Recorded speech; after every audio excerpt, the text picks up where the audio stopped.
Tugasku menemanimu.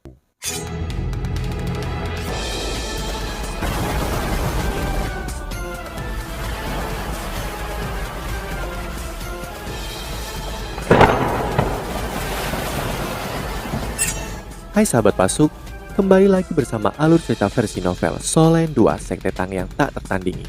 Jangan lupa like, subscribe, dan nyalakan tanda lonceng. Mari kita lanjutkan. Baiklah, aku benar-benar ingin melihat apa yang kau punya. Aura yang kuat tiba-tiba dilepaskan, itu benar-benar menelan Yu Hao. Suara dingin Tang San terdengar di telinganya. Kau hanya punya satu kesempatan, aku tidak akan menghabisimu karena ada Bos Dai. Namun aku akan menghapus ingatanmu jika kau berani datang ke sini lagi. Aku akan membuatmu melupakan Wutong selamanya. Mata Yu Hao melebar, semua orang punya pemicunya dan dia juga sama. Sejak dia datang ke alam dewa, dia terus-menerus ditekan oleh Tang San. Dia mencoba yang terbaik untuk menyesuaikan mentalitasnya sendiri dan tidak berani untuk tidak menurutinya. Namun, sifat kompetitifnya dipicu saat dia mendengar kata-kata Tang San. Untuk melihat Wutong, dia tidak peduli tentang hal lain sekarang. Cahaya aneh tiba-tiba bersinar di tubuhnya dan seluruh auranya berubah. Proyeksi hijau giok bersinar di belakang punggungnya itu adalah Permaisuri Es. Permaisuri Es mewakili kemarahan. Niat kuat naik, mata Yu Hao cerah dan mata takdirnya terbuka. Cahaya aneh bersinar di dalam mata takdirnya. Tiba-tiba roda cahaya berduri muncul di belakangnya. Itu adalah cincin roh ke-9 dari mata rohnya. Cincin berduri.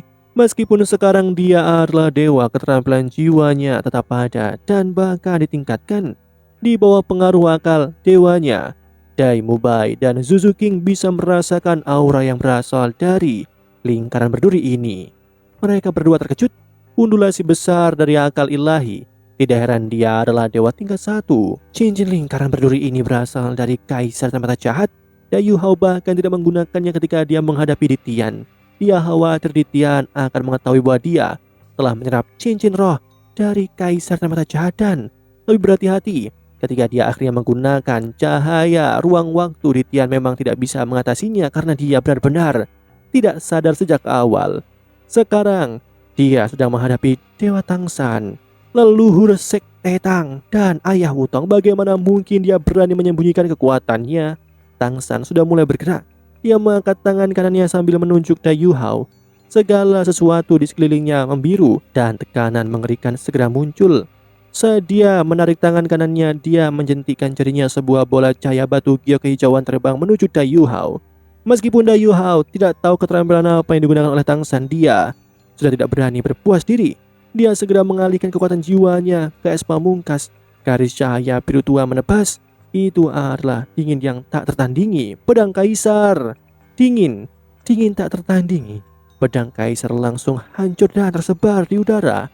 Meski bola cahaya hijau masih terbang ke arah Yu Hao, itu tidak cepat tapi menakutkan. Tang San mencela. Beraninya kau mencoba melawan petir pemusnahan langit, ilahiku? Yu Hao menarik nafas dalam-dalam. Dia tahu bahwa tidak ada keterampilan jiwa yang akan berhasil pada Tang San. Dia fokus dan proyeksi Permaisuri Es juga menjadi lebih jelas di belakangnya. Permaisuri Es sedang menatap Tang San dengan dingin. Dia tidak peduli siapa lawannya. Kemarahannya muncul dengan tubuh Yu Hao sebagai pusatnya. Seberkas cahaya hijau giok melesat ke langit dan merobek celah di ruang kebiruan di sekitar Yu Hao.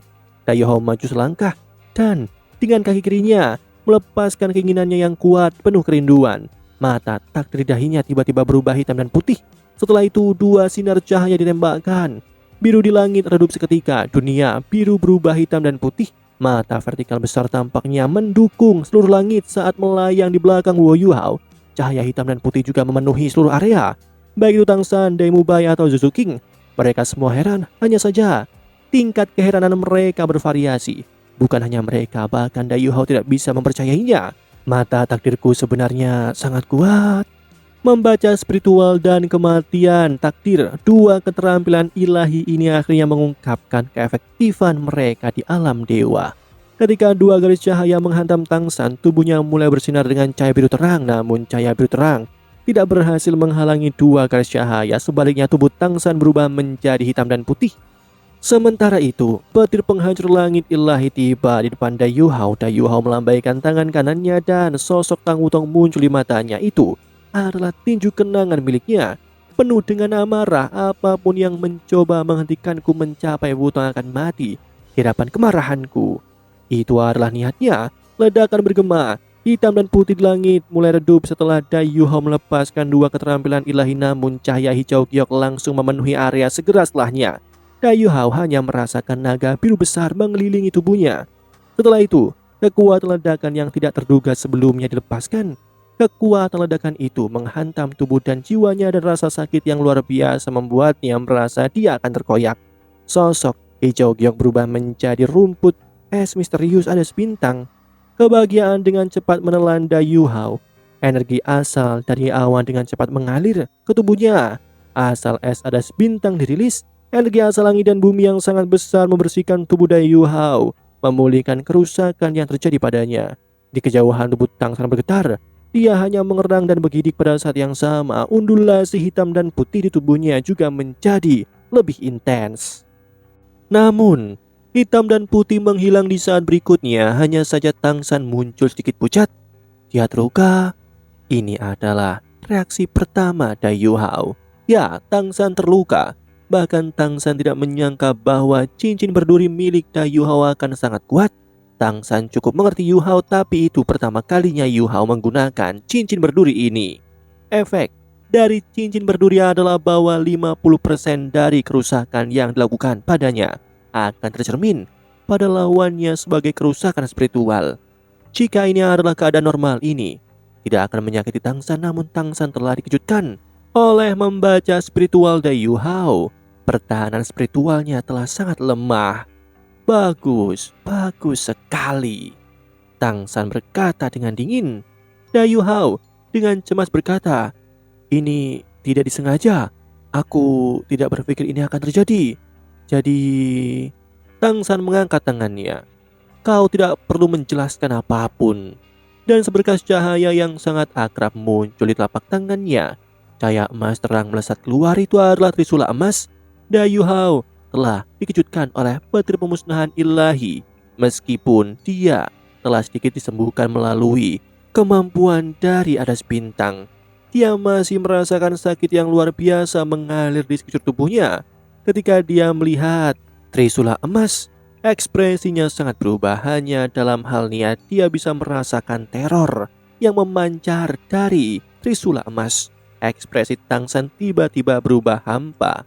Awan di sekitarnya menjadi biru, namun langit mereka adalah samudra biru sekarang.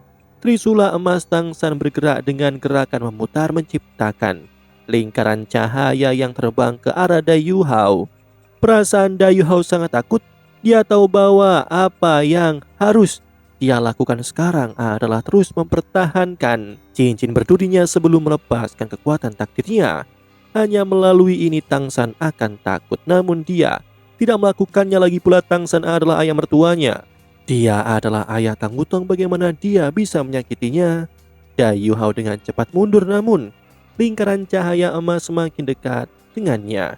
Dayu Hao ngeri menemukan bahwa semua kemampuannya tampaknya telah disegel ketika lingkaran cahaya emas tiba di atas kepalanya. Dia tidak bisa menggunakan keterampilan jiwa. Setelah itu, lingkaran cahaya jatuh dan menjebak tubuhnya. Mereka menahannya begitu erat sehingga dia tidak bisa bergerak. Sebuah suara yang marah terdengar. Tangsan, jangan berlebihan. Berani-beraninya kau menggunakan badai tak terduga pada anak kecil. Apa yang kau pikirkan? Setelah itu, cahaya menyala dan sesosok muncul di depan Tangsan. Dia meraih trisula emas. Bukankah dia adalah dewa emosi, Rong Nianbing? Tangsan mengawasinya dengan dingin. Tiba-tiba trisula emasnya bergerak lagi. Satu lingkaran cahaya emas lepaskan. Rong Nianbing sangat dekat, tapi dia tidak berharap Tangsan menumpangkan tangan padanya. Dia segera ditahan dan tidak bisa bergerak. Bukan hanya ini, tetapi lebih banyak lingkaran cahaya emas juga mulai naik tidak jauh. Mereka menjebak Dai Mubai dan Zuzu King. Tangsan memandang Rong Nianbing dengan sinis dan berkata, apa yang aku inginkan? Aku ingin memusnahkan bajingan ini. Apa waktunya sekarang? Beraninya kau mengabaikan tanggung jawabmu? Setelah aku menghabisinya, aku akan menghapus kerinduan putriku dan menghapus ingatannya. Sedangkan untukmu, kau akan mendapatkan kembali posisimu sebagai dewa emosi. Kau akan tetap berada di alam dewa untuk membantuku. Tunggu dan lihat bagaimana dia mati. Kau... Rong Nianbing marah. Dia tidak mengira Tang San akan seperti ini. Tubuhnya bersinar terang dan dia segera beralih ke kekuatan ilahinya mencoba melarikan diri dari jebakan lingkaran cahaya emas. Namun, bagaimana bisa mudah untuk melarikan diri dari badai tak terduga yang dilepaskan oleh Tang San menggunakan trisula emasnya? Itu adalah keterampilan kendali nomor 1 di alam dewa. Jika Rong Nianbing masih dewa dan siap, dia mungkin bisa menolaknya, namun dia tidak bisa melarikan diri sekarang. Tidak peduli seberapa banyak dia berjuang. Tang San sedang menonton Rong Nianbing. Dai Yu Hao hanya merasakan lingkaran cahaya itu perlahan mengencang. Itu tidak cepat tetapi itu semakin ketat. Dia sudah memanfaatkan kekuatan suci apapun yang dia miliki, tetapi dia masih tidak bisa menahan lingkaran cahaya ini. Saat tekanan meningkat, Dai Yu Hao merasakan tulangnya perlahan retak. Dia benar-benar ingin menghapus ingatan Wutong. Dia benar-benar akan menghabisiku. Wutong, Wutong. Dai Yu Hao berteriak dengan panik di dalam hatinya. Energi ilahi dan indera di dalam tubuhnya sedang dibakar. Namun lingkaran cahaya emas terlalu kuat. Tidak peduli berapa banyak dia berjuang, dia tidak bisa memperlambat mereka sama sekali. Dai Yu Hao mulai merasa sedikit terengah-engah saat tekanannya semakin berat. Dia bahkan merasakan tubuhnya berubah bentuk. Rong Nianbing sepertinya meneriaki sesuatu pada Tang San, tetapi Tang San mengabaikannya. Dia menusuk trisula emasnya ke tanah dan hanya menatap dingin ke arah Rong Nianbing. Apakah kau akan mati? Saat dia dikekang oleh lingkaran cahaya keemasan, bahkan indera ilahinya tidak bisa lepas. Dia hanya bisa menunggu saat dia semakin dekat dan semakin dekat ke kematian. Wutong, Wutong! Dai Yu Hao berteriak dengan panik di dalam. Dia tidak ingin mati, tetapi dia bahkan lebih tidak mau Tang Wutong melupakannya. Kedua tetua ditahan, begitu juga Rong Nianbing. Jika dia benar-benar mati, Tang Wutong akan melupakannya selamanya. Dia tidak akan bisa melihatnya lagi. Jika aku tidak bisa bersama Wutong, apa gunanya menjadi dewa? Dia akan melepaskan segalanya yang dia miliki. Dai Yu Hao tiba-tiba mengangkat kepalanya. Cahaya yang tak terlukiskan bersinar di tubuhnya. Kebahagiaan, proyeksi, ada bintang tiba-tiba muncul. Kebahagiaan tiba-tiba dilepaskan. Gelombang emosi yang sangat besar itu langsung menyatu dengan indera dan kekuatan ilahinya. Seketika itu meluas dan mengurangi tekanan pada dirinya. Marah, perasaan marah dilepaskan berikutnya. Saat ini Dai Yu Hao dipenuhi dengan kemarahan yang hebat. Dia tidak bisa bersama Tang Wutong dan pria yang dia pandang sebagai ayah mertuanya akan menghabisinya. Kesedihan, kepingan salju menari dan kesedihan tak terbatas menyebar. Saat ini Dai Yu Hao tampaknya telah kembali ke masa ketika ia menciptakan 3 keterampilan Hao Dong tertinggi. Kebahagiaan, kenangan indah, terlalu begitu indah. Teman sekamar yang dulu pernah dimilikinya.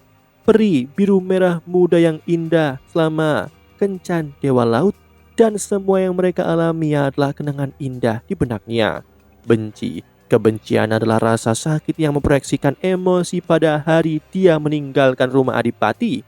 Dia dipenuhi dengan rasa sakit ketika dia kehilangan Wang Dong-er dan Wang Qiu-er. Dia dipenuhi dengan kebencian, benci membuat orang gila. Kejahatan, Dai Yu Hao tidak memiliki kejahatan dan kelicikan, tetapi dia telah merasakan kejahatan Mas Roh jahat. Itu adalah dunia yang gelap. Saat ini, hal-hal paling kotor di hatinya dibakar oleh kejahatan. 6 emosi berarti 6 ledakan berbeda. Saat emosinya dilepaskan, jiwa ilahinya ditingkatkan. Demikianlah kisah untuk kali ini. Sahabat Pasuk, jangan sedih, jangan bimbang, apalagi galau, karena aku kan selalu menemanimu.